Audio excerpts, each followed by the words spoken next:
It had been a slow trick-or-treat night in our neighborhood that evening, which is pretty odd in and of itself.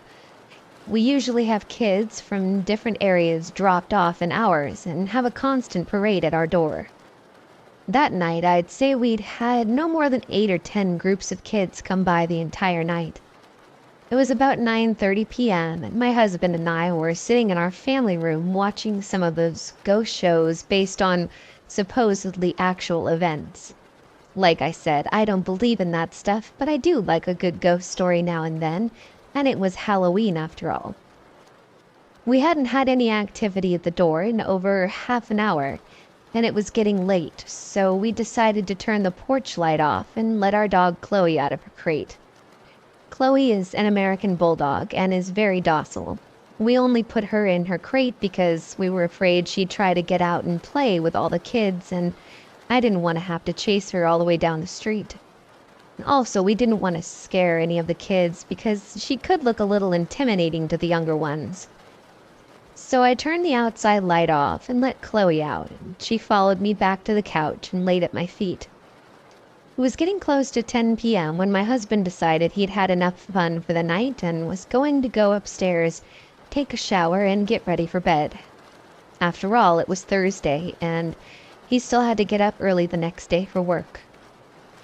My teenage son was out with his friends at a local haunted house and wasn't expected back for another hour or so that left me alone on the couch with Chloe. Now, just because I don't believe doesn't mean those shows don't freak me out a little bit, and being alone now, watching, I'd have to say was kind of on edge, as it were. It wasn't long after I heard the upstairs water for the shower turn on when there came a light knocking at the front door. My initial reaction was, what the hell, really? It's almost 10 p.m., go home. But soon an uneasy feeling came over me. Why the knock? Our doorbell glows, and in the dark and without the porch light, it would have been extra obvious to anyone there. I paused. I couldn't really just ignore it. Our front door has a big beveled glass panel, and anybody right at the door could see in enough to see that someone was in the family room watching TV. It would be pretty rude for me to just sit there and not answer it. The knocking came again. I glanced down at Chloe, and she was gone. My gaze followed her usual path to the front door, expecting her to be on her way there as she normally does. Nothing. She wasn't there. I stood up to look around the room and found her, crouching by the back door like she was wanting out. However, she never asks to go out like that. She always comes and licks my hand or puts her head on my knee. This was totally out of character for her, and I have to say it heightened my anxiety. "Chloe, crate," I said. She just turned back to look at me like, "Hell no, lady, I ain't moving." I yelled up to my husband, but he was already in the shower, and I knew there was no chance of him hearing me. Again, the knocking came. About that time, a car drove down our street and cast just enough light on the door to where I could see the silhouettes of 2 small children through the glass. I instantly felt relief. It was just some kids, probably a couple of my neighbors on their way back home that wanted to stop by and show me their costume or something. I headed to the door and looked back to make sure Chloe wasn't going to follow. What a great watchdog, I thought to myself as she just sat there. I turned on the porch light when I got to the door, and sure enough, I could see through the glass that it was a couple of pretty small kids. A little late for such young ones, I thought, and I began to wonder about what kind of parents would let their kids run the streets that late at night. I only opened the door enough to where I could block Chloe's escape if she decided to grow some balls, which was only about 2 feet. What struck me immediately as odd was that the kids weren't wearing any costumes. They were in normal street clothes. Also, there was no customary trick-or-treat either. I began to feel very uneasy again. It was a girl and a boy. The girl to my left was older, I'd say maybe 11 or 12. I could tell she was blonde, but I couldn't make out any distinct features as our lights are from high above and on columns at the front of the porch, so most of the light was coming from behind them. I had not opened the door wide enough for any light from inside to hit them directly. The boy was younger and about a foot shorter. I'd say 8 or 9, and he looked to have light brown hair. The girl very politely spoke up. "Ma'am, can we please come inside and use your phone to call our mom?" As she spoke, something in the pit of my stomach told me that something was wrong. What kid, even at that age, doesn't have a cell phone of their own these days? I couldn't remember the last time I'd had anybody ask to use my home phone. Hun, don't you have a phone of your own you can call your mom on?" I asked. This was when things really got weird. Both kids turned to look at one another like they were going to speak to each other, but they never did. They both turned back to me and the girl said, "Ma'am, my cell phone battery doesn't have any charge left in it. Can we please come inside and call our mother? We're alone out here and my brother is scared." I have to admit there were two competing feelings going on inside me. The first, that of a mother's heart that wanted to help these two small children get to their mom. The other, a sinking fear in my gut that was keeping the other feeling at bay. It was then I noticed that during the short conversation I'd already opened the door a few extra inches, which I was completely unaware of doing. I stopped. "Honey, why don't you give me your mother's number and I can call her myself?" Another pause and they again looked at one another. After a short moment, they turned back to me and the girl said, "Ma'am, my little brother has to use your bathroom. Can we please come inside while you call our mom?" And with that last statement, the little girl moved closer toward the door like she was going to walk on by me. As she did, she stepped into the light coming from inside the house, and I got my first real look at her. Solid, jet black eyes. That's all I could see. That motherly instinct was gone, and replaced by terror I don't think I've ever felt in my life. I could feel every hair on my arms and the back of my neck standing at attention. I closed the door to where just my face was able to stick out. The little girl stopped and again pleaded, "Please, ma'am, we're really scared and alone out here. We have to come inside. Please help us." Then, like it was on cue, both kids began to whimper and cry. That's when the fear took over and I shut and locked the door. "I'll call your mom if you give me the number," I shouted through the door, "but I'm not letting you in my house." I could still see them standing there on the porch, just staring at me through the beveled glass pane. Part of me wanted to run upstairs to my husband, but the bigger part didn't want to lose track of where they were. That would have freaked me out even more, to not know where they were. After what seemed like forever, but was probably only a few seconds, I decided I would call my neighbor that lives across the street. As I made my way to the side table by our couch to my phone, I glanced to the back door. Chloe was nowhere to be found. We later found her in the guest room under the bed. When I got to my phone and started to look for his contact info, it was only then that the kids stepped away from the door and began to walk down the street. As they did, I walked to the door to get a better look to see where they went, still not calling my neighbor. If you get close enough to the glass, you can see out enough to make out people's shapes, but you can't see much detail. Of course, standing that close to the door would make you pretty obvious to anyone outside looking in. From the door, I could see that the kids were still standing under the street lamp nearest my house, staring at me.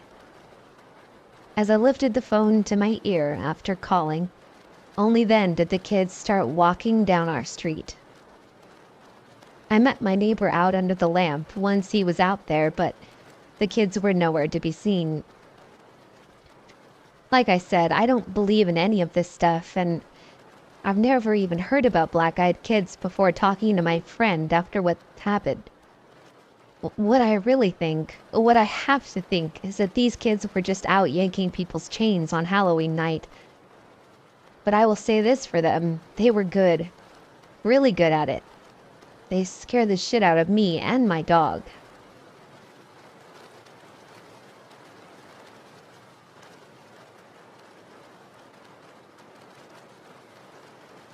Last night was like any other night. I was switching between listening to music and watching YouTube videos with one earbud in so I could hear my infant daughter if she cried. That way my wife could get a full night's sleep. She works at 4 a.m. at the hospital every day. And that was about the time I decided to go lay down in the spare bed in the baby's room. Just as I dozed off, I heard a thumping coming from the front porch. Startled at first, I opened my eyes wide and scanned the room. Realizing it was most likely my cat scratching himself on the front porch, I dozed back off. Then again, I heard the thumping. "Damn cat," I mumbled. I got out of bed to run him off the porch, only to see that he wasn't there anymore. Now that I was up again, I wasn't the least bit tired. I figured I'll just get some tea and check Facebook while I'm up. Maybe finish the web series I was watching on YouTube. A few minutes into the video, I felt the sudden urge to look up at the kitchen window. And there they were. The tops of two short-statured people's heads cresting the stairs just above my window frame. The people were just short enough to not see in the window, but I could see out. I heard no footsteps on my porch as my stomach turned. But the knock was a steady, hollow thump. The very same thump that I had just blamed on my cat. Deciding it was best not to answer, I shut my laptop and crept by the back door up to the baby's room. I assumed it was some of the people from the housing district across the road. Maybe they were high or hiding from the cops or looking for my cousin who stays with me often and has a lot of friends over there. The last thing I needed was to try to explain to two stoners that I was trying to sleep, even though it was 2 a.m. It wasn't until I got to my daughter's room that the creepiness set in. The thump had moved from the kitchen to the bedroom windows. Both windows. A room apart, thumping in perfect time. These stoners were going to wake up my daughter if I didn't run them off now. Pissed off, I went out to the kitchen, unlocked and opened the door, ready to run around the side of the house and kick some little idiots' asses. It happened then. Standing there, looking up at me, were two 10 or 11-year-old boys. The feeling of dread and the smell of mold almost made me vomit. And then the smaller of the two spoke. "May we use your telegraph?" Huh? I just stared blankly at these boys, horrified of what I then realized. Their eyes were pitch black. He asked again to use my telegraph. There wasn't a sound to be heard. No crickets, chirping, dogs, cars, nothing. I tried to play it cool and ignore the fact that he didn't say telephone or phone or cell or anything that would have made any sense of the situation. And I calmly replied, "I don't have service at my house, sorry." The expressions on their faces turned to rage as soon as I finished my sentence. Swiftly, I shut the door and locked it as quickly as I could, and then stumbled back to protect my daughter. I picked her up from the crib and held her close. The fact that she didn't wake up freaked me out the most, but I managed to gather my senses enough to make sure she was still breathing and warm. Everything seemed okay with her. The thumping on the windows was back. I dropped to the floor as close to the wall as I could, and held my little girl in my arms and wept like a child. I felt helpless and afraid. I lied there for what felt like hours and hours, crying and shaking until I heard it. My wife's alarm clock. The thumping stopped the instant the alarm went off, and I crept into the master bedroom with the baby. "What's wrong with you?" my wife asked. I had a bad dream," is all I could mutter out. "Okay, well, give me the baby so I can feed her before work." I handed my wife the baby, and she fed her like any normal day. I turned on every light in the house and made coffee for her. And for some reason, just having her awake calmed my nerves enough to pretend like nothing had happened. I walked her out to the car nervously with the baby in my arms. I asked her not to leave until I walked back into the house. She was a little put off by the request, but did so to humor me. Once I was safely in the house, I locked the door again. And in the house, I sat horrified until she got home. I insisted we go to the next town over and stay the weekend at my brother's house. And here I sit, horrified, while she sleeps in the guest room with our daughter, wondering why they stopped when the alarm went off. I think I know the answer. I was aware of black-eyed kids. She wasn't. Every story I've ever read about them is from someone who already knew about them. Maybe, just maybe, knowledge of them existing is the only reason they visit. I'm afraid, and I'm sorry.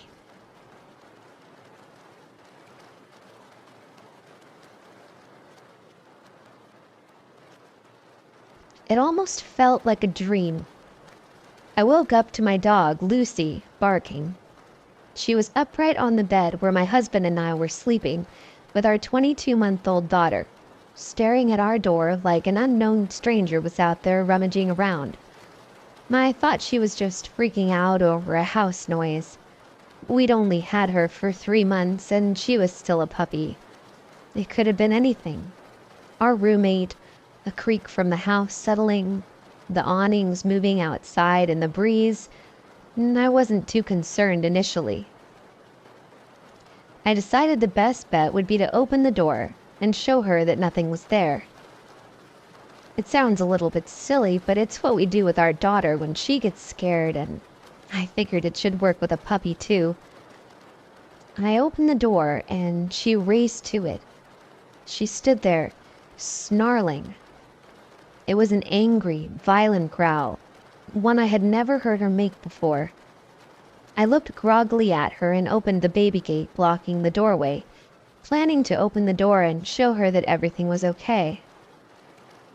The second my hand reached for the deadbolt, Lucy went wild. She started barking and jumped toward me, and when I touched the metal, she suddenly changed her temper.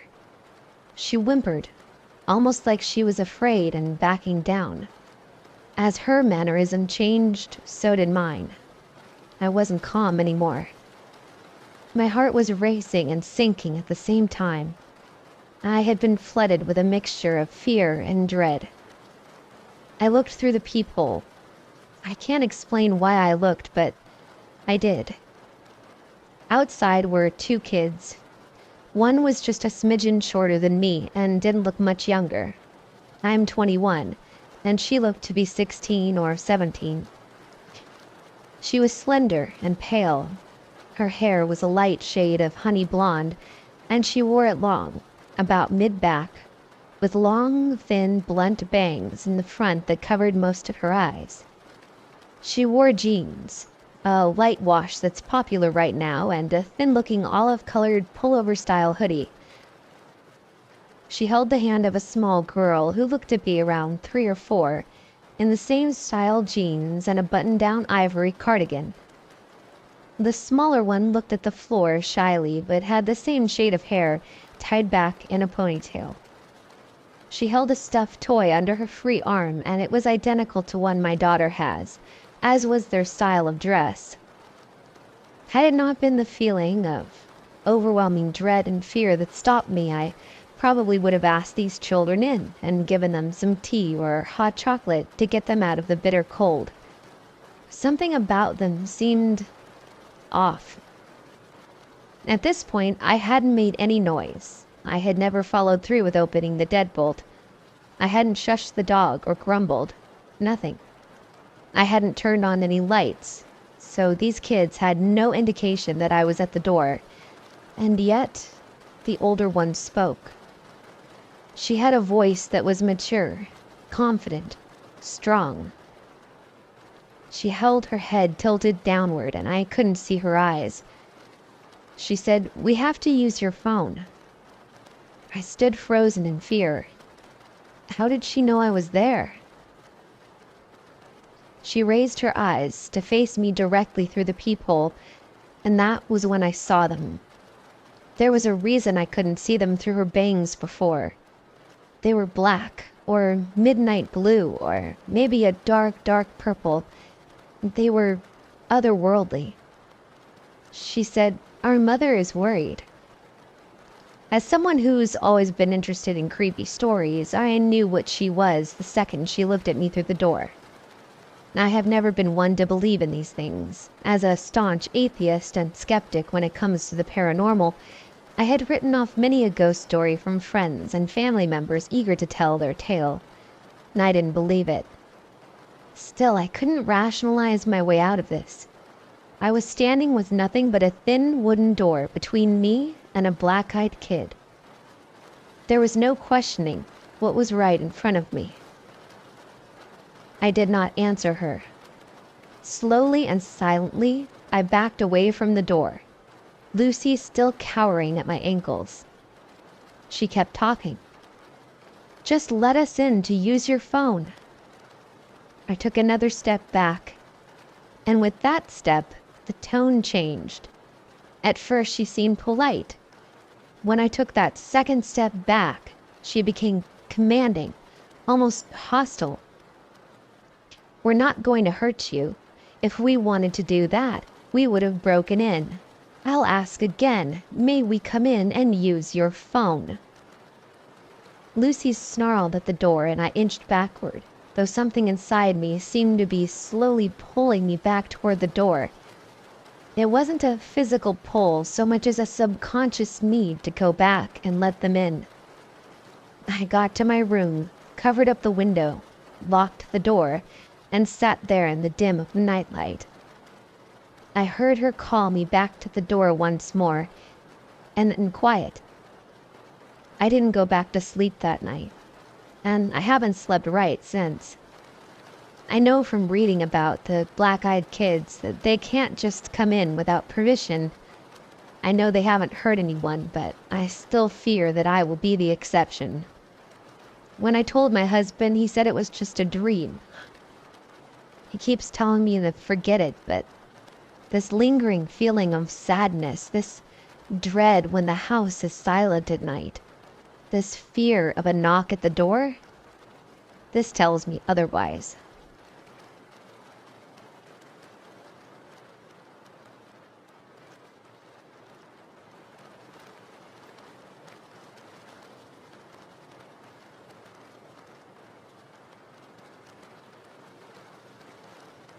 Let me start by saying that I know how hard this all will be to believe.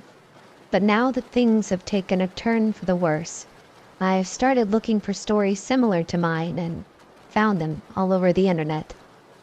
I feel like I should share this story with someone, and this seems like the right place. I made the mistake of letting the black-eyed kids inside, and now I'm worried that I might die because of it. I hope this will be a warning to everyone who was ever in the position to make the same mistake that I did. I live just outside of a rural town in Vermont. It's a tight-knit community where everyone knows everyone, and people don't lock their doors at night. There's never been a need to do so. A little over a year ago, I woke up because I heard a loud banging on my front door. At the time, my husband and I lived in a small home on a dirt road just off the rural route into town. It was the middle of a snowstorm, and the nearby hills get very slippery in the snow, so I thought that someone might have been in an accident and broken down. It's happened before. When I looked out of the window, I could see that our motion spotlight was on. I could see that there were footprints in the snow that had come from our road and into our driveway, but there was no car anywhere. The snow was still covering the road, and no one had driven on it for at least a couple of hours. Our front door was obscured from the window, but I could see that someone was standing there. I wasn't sure what to think, so I woke up my husband just to feel safer. While I was telling him what was going on, the banging on the door started again, and my husband went to answer it while I stood in the hallway. When he opened the door, there were two children standing in the snow, looking toward the ground. They were a boy and a girl, and could not have been more than 8 years old. They were dressed strangely and had odd haircuts. The girl's hair was very long and straight, and the boy had a dated haircut that almost looked like a bowl cut. They weren't dressed for winter, and my first thought was that they must have been Mennonite children, but as far as I knew, there was never a large community of Mennonites near us. Thinking back on it, I know that my normal reaction to seeing children in a snowstorm would have been to rush them inside and bundle them up with some blankets and hot cocoa, but that is not how this felt. The children were very unnerving. They wouldn't make eye contact, and when my husband asked them if everything was okay, they just asked if they could come in. My husband looked at me like, what do I do? So I asked the kids where their parents were. They'll be here soon, is all they said. It was around 2 o'clock in the morning at this point, so the only reasonable thought in my head was that there must have been an accident or these kids got lost. As much as my instincts told me not to bring them inside, I did it anyway. I went into the kitchen to make them some hot cocoa while my husband took them into the living room. While I was fixing the kettle, I could hear my husband talking to the kids. He was asking them if they were okay, where they came from, how far they walked, if their parents' car was broken down, things like that, but they only ever answered, "Our parents will be here soon." They spoke in a sing-songy voice. They weren't afraid to be in a stranger's home at all. I started to notice that our cats, we had 4, were all hiding, except Pigeon, who was in the kitchen with me. Normally, our cats are very curious and friendly, and we have to be careful that they don't run out the door when we leave. This time, none of them even tried to see who was here, which I thought was very strange. All of the hair on Pigeon's neck was standing up, and his tail was puffed up, while he looked into the living room. When I bent down to pet him and see what was wrong, he hissed and started growling and backed up until he had himself under the kitchen island. I've never seen him do that before. When I walked back into the living room, the kids were sitting on the couch as still as can be, but my husband was holding his head in his hands. I asked him what was wrong, and he just said that he felt very dizzy all of a sudden, but that he was fine. I turned back to the children to give them their cocoa, but when they looked at me, I gasped. It took everything inside of me not to drop the mugs and run away. Their eyes were completely black. They had no whites, just giant black pupils. When they saw that I was scared, they stood up and asked if they could use the bathroom. I tried to be as composed as I could be and showed them down the hall. They went into the bathroom together, and I hurried back to my husband to ask him if he had seen their eyes. He had seen them too, and said that it looked like his brother's badly bruised eyes after a car accident. We were in the middle of talking about whose children they could be, when my husband's nose started to bleed. He's never had a nosebleed as long as I know him. I just knew inside myself that this had something to do with the kids in the bathroom, and I started crying while I ran to get my husband some tissues. That's when the power went out. I heard my husband yell my name from the living room, and as I started to walk back through the hallway, I stopped, dead in my tracks. The two children were standing at the end of the hallway. They weren't moving, and I have never been so scared in my whole life. They just stood there, in the dark. After what felt like forever, the boy said, "Our parents are here," and they walked to the door, opened it, and walked out, leaving it wide open. My husband jumped up to go close it and almost fell over. We looked out the window and saw two men standing by a black car idling at the end of our driveway. The men looked like they were wearing black-colored suits and were very tall, at least 6 feet. When my husband waved at them, they just stared at us, got in the car, and drove off. Our power came back on about half an hour later, but nothing was the same after that. Over the next few months, 3 of our cats went missing. We can only assume that they ran away somewhere and never came back, but the worst thing was coming home to find Pigeon in a puddle of blood on the living room floor. He looked like he'd been vomiting blood. The vet told us that he had some kind of hemorrhage. After my husband's nosebleeds became a regular occurrence, we went to see the doctor. He didn't know what to make of it other than dry nasal passages, but my husband was diagnosed with an aggressive skin cancer. When the doctor asked us if he used tanning beds, we both thought he was joking, but apparently this kind of melanoma is linked to the overuse of indoor tanning. The doctors think he will recover, but don't understand how he got so bad so quickly. My husband has never worked an outdoor job and spends relatively little time in the sun. Since we let the black-eyed kids inside our home, I've also suffered from regular dizzy spells and nosebleeds on a regular basis. I've had other issues which I won't mention here, but trust me when I say that I am suddenly in the worst condition of my life, and no one can do anything about it. I know that all of this is because I let the black-eyed children into my home.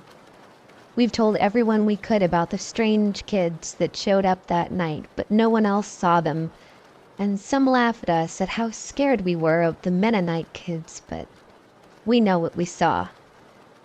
I wish my husband had never opened the door, and I wish that I had never let them inside.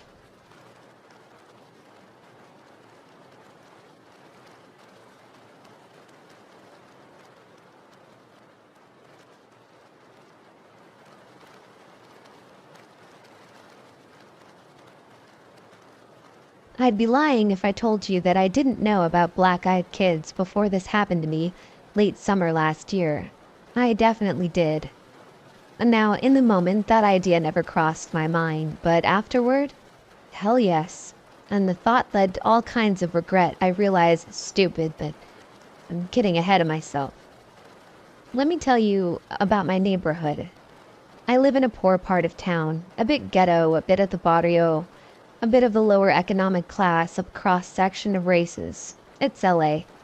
The apartment complex spans a short block. It's dusty brown like the desert we live in. It's got 2 pools, lots of little Mexican children, and for the most part a pretty friendly population. I am a destitute writer trying to make it in Hollywood, so I spend my free time writing. When this happened, I was working mostly in the mornings and afternoons. And I would get home, hit the gym, and settle in for an evening in front of the computer. It's pretty common for the evenings in the summer to be chaotic around our apartment complex. Kids playing in the pool, the ice cream man pushing his cart up and down the sidewalk, women talking outside the laundry room. Hey, I do my own laundry, but I'm pretty much the only guy I see here doing it. You know, nice, low income, but pleasant. Like a mixed-race 21st century version of a 50s sitcom. And people will knock on your door, sometimes to borrow things. I cook, so neighbors pop by to find out the origins of the great aromas wafting from my kitchen window. Sometimes for a little help working on a broken-down car, but mostly it's kids selling candy bars or Christmas wrapping paper, or jittery tweakers selling magazine subscriptions, or old Mexican men selling bootleg DVDs. Lots of Jehovah's Witnesses. Because it's hot out, I leave my windows open. AC isn't cheap and I've got no money, remember? Hoping for the cross breeze. That means, though, I can't see anyone from where I sit and work. I can hear them, very clearly, though, as they walk up to my door. When I hear someone knock, I answer it.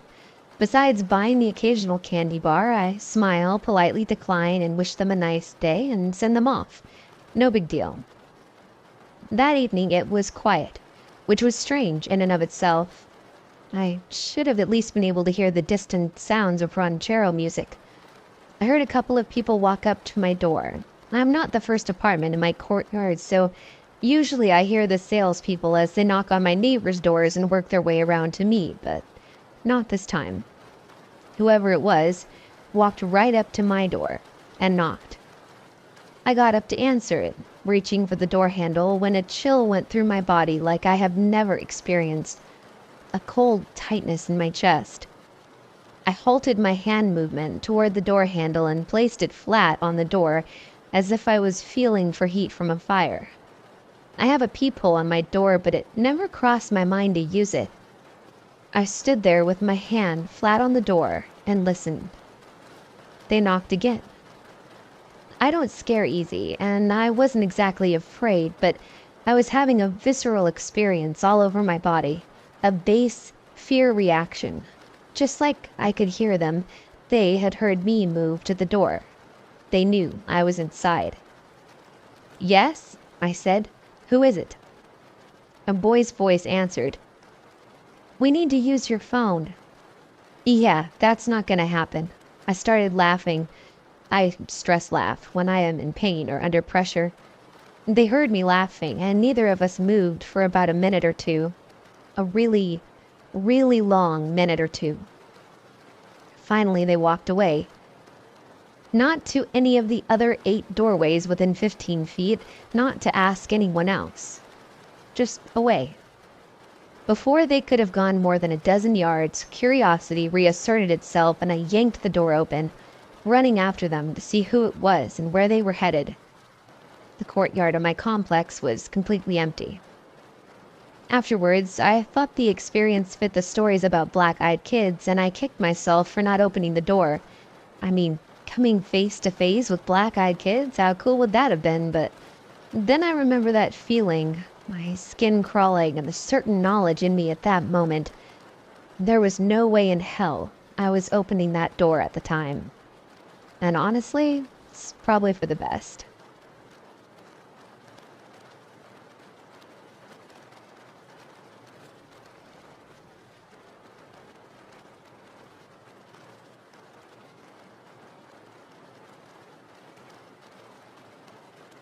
I was parked next to a lake with my ex. No prizes for guessing why.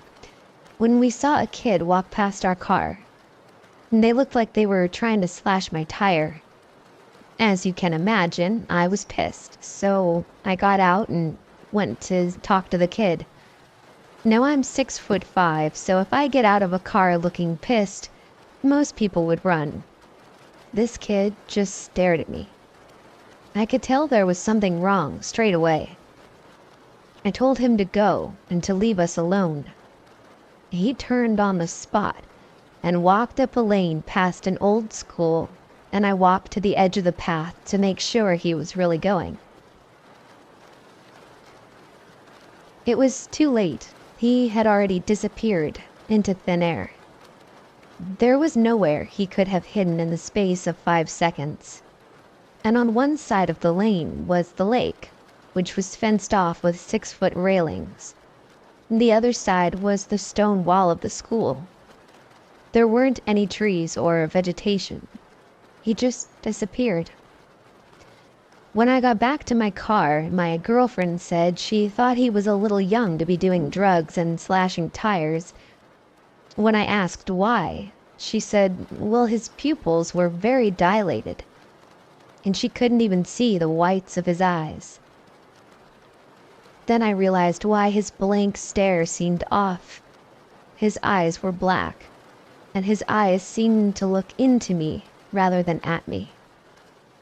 I'm not sure what the entity was, whether it was a ghost, though I didn't get the normal feelings I get when they're around. Nor did I feel uneasy, except for the stare and the disappearing act. It could have been a demon or a PK phenomena, but I've never really dealt with either of those before, so I wouldn't be able to tell. I feel that I should also give a little background of the place where I was. The school was an old watermill where many children lost their lives during the 1800s. The lake next to it has had many people commit suicide or drown in it over the years. I believe there was a murder in the woods, which are just behind the lake too. In hindsight, it wasn't the best makeout location, but I'm not normally afraid of the paranormal. I have a healthy respect for it, but until this incident, I've never felt uneasy.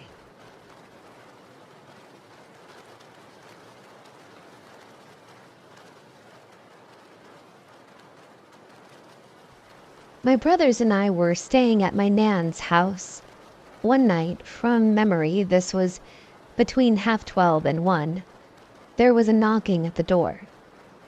It was rapid and woke the whole house up, although this was in part because it set the dog barking like crazy. I'm assuming that my nan was not going to answer the door at first because it was so late, but eventually she did. We heard her talking to someone for a while and the door closed. We went downstairs to see what had happened, and my nan was physically shaking. She told us that it was a young boy in a black trench coat under the age of 16. When she opened the door, he put his hand out in front of the dog's face, who immediately stopped barking. I think it's important to note here that the dog was blind and only responded to verbal cues. The boy had asked several times to come inside but refused to comment on why he wanted to. He also refused to tell her where his parents were. My nan refused to let him in, but she struggled to close the door on him. She couldn't explain why, but said that she knew she wanted to, but she had to fight to physically do it. When she looked out the window, she couldn't see him anywhere on the street.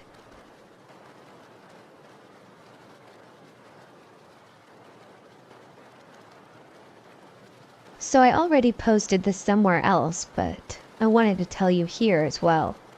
In case you don't know, black-eyed children are an urban legend of supposed paranormal creatures that resemble children between the ages of 6 and 16. They have pale skin and black eyes. They're reportedly seen hitchhiking or panhandling, or are encountered on doorsteps of residential homes. Tales of black-eyed children have existed since the late 1990s. This happened about 3 months ago. I was driving along the road with my girlfriend, and it was about 9 or 10 p.m. on a cold night.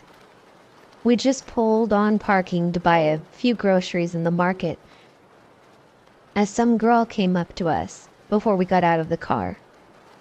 She wasn't much older than 13 years old, and she had pigtails and a baby pink dress. She seemed harmless, yet both of us felt threatened and scared by her.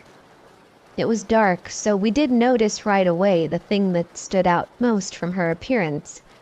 The eyes. They were pitch black.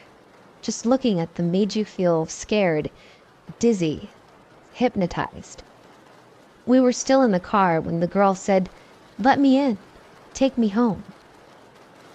It's a child, but with black eyes. I mean, obviously I'm not going to do that. And I locked my side of the door. My girlfriend at this point looked like she had some sort of draw to her, and she tried to make a motion to let the girl in. She tried to convince me to let her in. And the girl ran to my girlfriend's side as I was locking her side of the door too. Then she started to slam on the windows and yell to let her in. I quickly started the car and we drove off, still freaking out. When we turned around, the girl was going to the next driver that had just parked the car. We didn't do anything. We just drove back home. Immediately, we checked everything and started looking online and found out that black-eyed children are an actual thing. So if a child who has black eyes ever tries to talk to you or come near you, just go and don't look back. Who knows what could happen? Let me start by setting the stage for this encounter that happened a few years back. It was Christmas night, and I work at a decent-sized factory in New England as a security guard for the night shift. The factory was built in 1900 and is located at the end of a residential suburban street, which was common for the time. Being it was Christmas night, all other employees and guards but myself were home for the holidays, as I sat in the security office, which is detached from the main building next to Gate 1. At around 2 a.m., I looked up from the computer monitor to see 3 girls on the younger side, maybe 12 or 13, about 20 yards away, standing at the telephone pole, staring directly at me. It's not uncommon to see children in the area since it's a neighborhood, but at 2 a.m. on Christmas night? Come on. I tried to ignore it and continued to look down at the computer monitor, until only about 20 seconds later I look up, startled, to hear tapping on the locked office door. And you guessed it, it was the girls. A confused and nervous look painted my face as the girls just started giggling. Can I help you? I raised my voice. They stood there with an evil grin on their pale faces. "Let us in," they said. Their eyes were completely black, and this threw me. At this point I was speechless. My heart just sank, realizing how creepy the situation was. I told them to go away with a stern voice, and got up and shut the lights off. No sooner did I sit back down, they were right back where they had started, by the telephone pole, looking at me with an emotionless face. And in the next moment they were gone. I watched the cameras for hours after seeing this, just to see if they showed up again. As you can imagine, I didn't leave the guardhouse until morning. They might have only been young girls, but something about them did not seem right.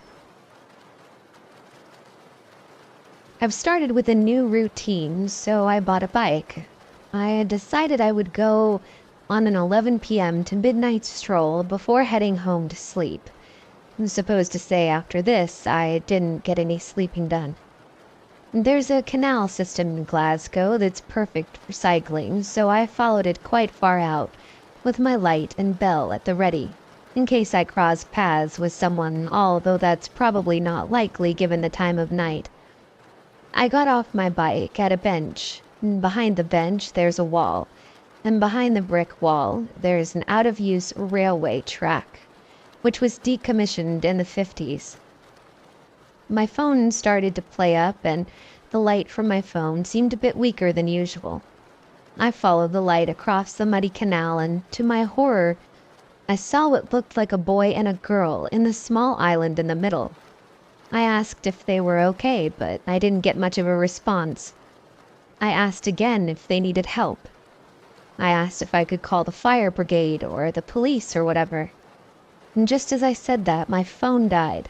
Now I only had the moonlight to go by. Remembering the light from my bike, I turned it on and scanned the area, but there was no one there. Thank God nothing else came out of this. I was already shitting myself, replaying the scenes in my head. I cycled home and freaked out a little bit. I turned on my phone when I got home, and it had 61% battery, so I don't know what the fuck happened. Nobody believes me, but that's life.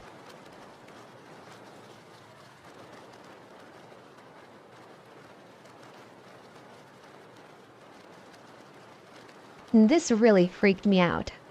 Yesterday, I noticed my neighbor hadn't put out all his Halloween decorations yet. For the past 2 years that I've lived next to him, he's gone all out for Halloween. I don't know him well. He's younger, single, but I know that he's really good with kids. He loves Halloween. His brother and sister-in-law and their kids are always visiting him, and he plays with his 3 young nieces and nephews out in the yard. So anyway, I got home from work and was walking up my driveway, and I saw him outside, and Said something like, "Hey man, you better get your Halloween stuff up or that house up the street is gonna beat you for best decorations." He kind of smiles sheepishly and says that he's actually going to keep his house dark this year and just put candy outside. I asked if he was going out of town, but he said no. Something happened last year that really scared him. Now, I was concerned for my own safety if some weirdos were coming around our neighborhood, which is a pretty safe neighborhood with tons of young families living here, so I asked him what happened. He said last year he had his brother's family over so they could trick or treat in the neighborhood since they live in an apartment complex that doesn't do much for Halloween. He had a bunch of kids come to the door like always. His family took off around 10:30, and there were only a few older trick-or-treaters, but by 11:30 they were pretty much done. So he was inside watching TV and the doorbell rings. He grabs a candy bowl and heads over, noticing that it's a little past midnight, and that's pretty rude for trick-or-treaters to still be out, but then he notices that he hasn't turned off all his lights yet, so his house is still a beacon. He swings the door open and is about to yell "boo" or something to freak them out, but he stops dead when he sees the kids at the door. He said one was probably around 13 or 14 and the other was around 16 or 17, both boys. They weren't dressed up, but he remembers the older one was wearing a flannel checkered shirt. He was immediately overcome with uneasiness, like opening the door was a huge mistake. They just stared at him and noticed they had really big irises and dilated pupils. He couldn't even see the whites of their eyes, so he figured they were contact lenses. He was frozen there, holding the candy bowl, like he couldn't slam the door in their face as much as he wanted to. So he nervously tried to smile at them, hoping they would break character and ask for candy or something. The younger one said that they had gotten lost and needed to come inside and use his phone, and that was when he closed the door more than halfway on them and said, "No, sorry." The older one said something like, "Can we just wait in your house until our parents come and get us?" But by then he was convinced that his wife was in danger, and these kids must be high on something or intending to rob him. And he just kept mumbling, "No, I'm sorry, good night," as he inched the door closed and locked it. He told me he was so fucking scared at that point that they were going to try to break in through one of his windows or something, but he looked through the peephole and they had turned to leave. He watched TV with the volume really low so he could hear any sounds at all, and he said they stayed up until like 5 a.m. because he was too scared to go to bed and drop his guard. The whole time he's telling me this, I'm thinking, oh my god, this sounds so familiar, just like the Black-Eyed Kids urban legend. Then I thought, hey, maybe this dude's trying to scare me because, after all, he does have the Halloween spirit. So I'm looking at him incredulously, but trying not to seem too gullible. So I'm like, man, that's really crazy. Sounds like the Black-Eyed Kids. He just looked at me blankly. The what? Is that a movie or something? And I said no, but I told him to go look it up online. Like an hour later, I get a knock on my door, and admittedly, I almost jumped out of my skin, thinking it was a demon child. It was my neighbor, and his eyes were freaking huge. He swears to me up and down that he had never heard of Black-Eyed Kids before, and that what he read was so similar to what had happened to him. So we talked a while longer, and I told him that quite a few people probably know about that urban legend, and it's possible it was just teenagers with black scleral contacts trying to freak people out on Halloween, which would be genius, by the way. But he said the fear he felt was so primal, and came over him the second that he opened the door for them, that it just had to be something paranormal.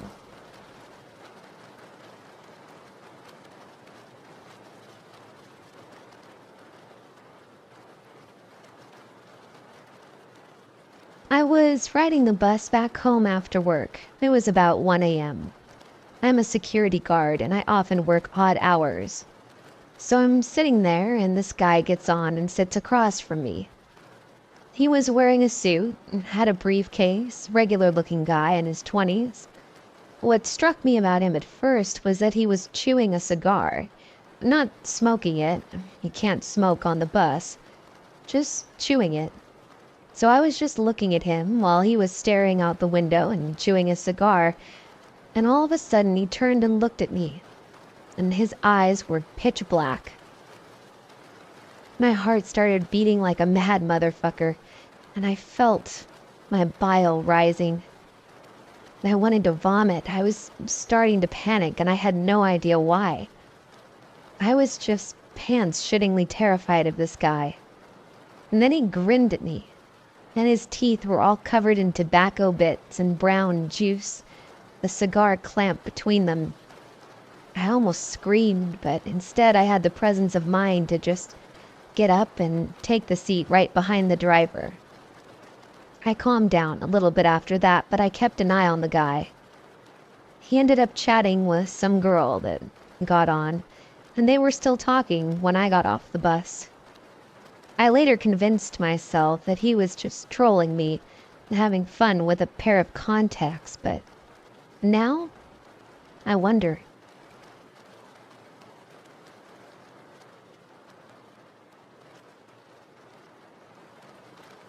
This one time, early in 2010, I was walking home from work and found myself escorting a young lady to her car. She asked me to escort her, and hoping I'd talk her into a drink or two, I'd already had a few myself, and thought maybe I'd get a number, or possibly get laid that night. I'm not gonna lie, she was kinda hot. No shit though, she looked scared. I kept walking with her and was trying to at least coax out of her what she was so worried about. But all she would comment is that there were some creepy-looking kids who were following her. Being that we were in the downtown Seattle area, this could amount to anything. So we kept walking and talking. I kept looking behind us to see if the little fuckers were in tow. Nothing popped out of the ordinary. Then she grabs my arm really hard and whispered, "That's them." They were about a half a block in front of us, just standing there and looking at her. So I do the prudent thing, which was I cross the street. I made sure to lock eyes with the big one, and I kept in mind, once I got the lady to her car, that I'd give them an earful about being a couple of little shits for scaring a lonely woman in a metropolitan area. I didn't get scared or anything, but I did notice something strange. They never broke eye contact with me. Mind you, I don't look like the kind of guy you want to fuck with. Honestly, it's an unconscious front since I'm a bit shy. My look reminds people of either a skinhead or a club bouncer. The black tanker boots and Van Dyke mixed with the above don't make me look like a people person either. People break eye contact with me constantly. These two kids didn't. And that was a red flag for me. I finally got this woman to her car, and she said thanks. I made sure to tell her where the local police station was at. The Seattle PD West Precinct was only about 5 blocks away from where we were. I don't know what happened to her or if they're still following her, but she was right. Those kids were creepy.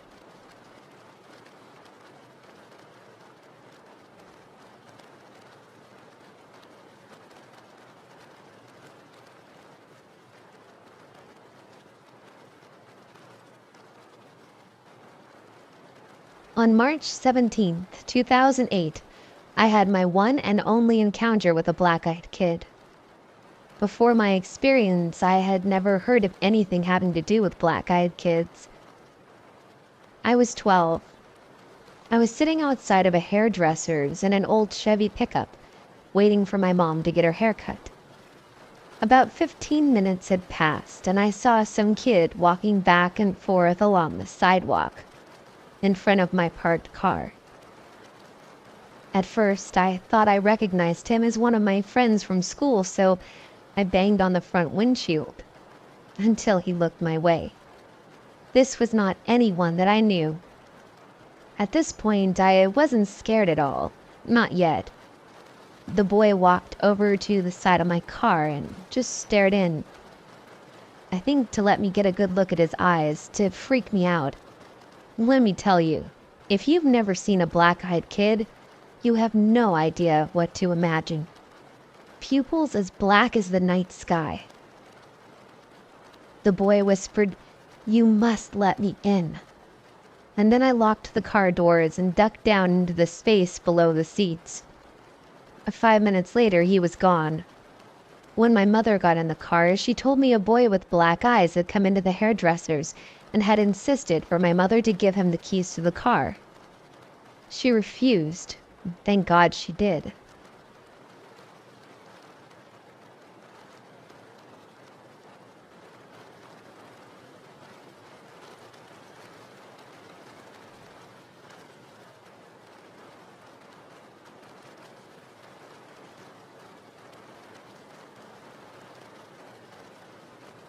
The incident took place about 13 years ago.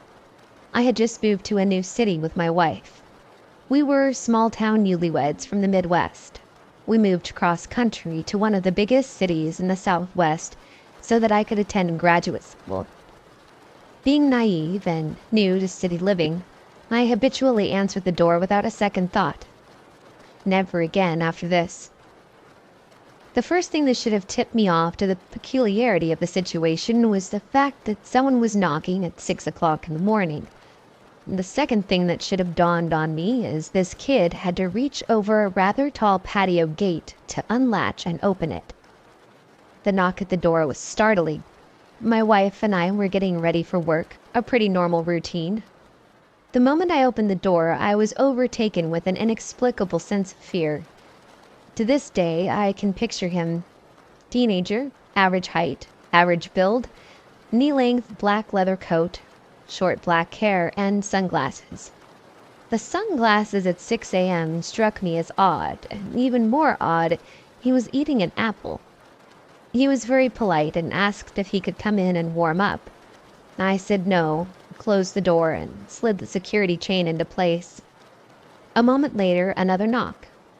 I opened the now chained door, and before I could speak, he asked again if he could come in and warm up. "No," I replied, and attempted to close the door. Before the door could shut, he put his hand out, stopping the door on its hinges. He looked directly into my eyes, still wearing his sunglasses, and said, "Can I at least get some ketchup for my apple?" "Fuck that," I replied, albeit a little confused. "Get the hell out of here. My wife is calling the police."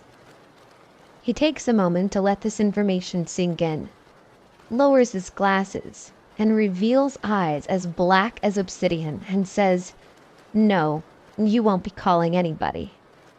At that moment, I forced the door closed and locked it, and called out to my wife. She's scared shitless, hiding in the bedroom. All jacked up on adrenaline, I ripped the curtains back to look out the window next to the door. He's gone. Absolutely no trace of him. I go out on the patio and check the gate. It's still latched from the inside. That was fucked up, I think to myself as I turned to enter the house. And that's when I noticed a half-eaten apple lying on the ground.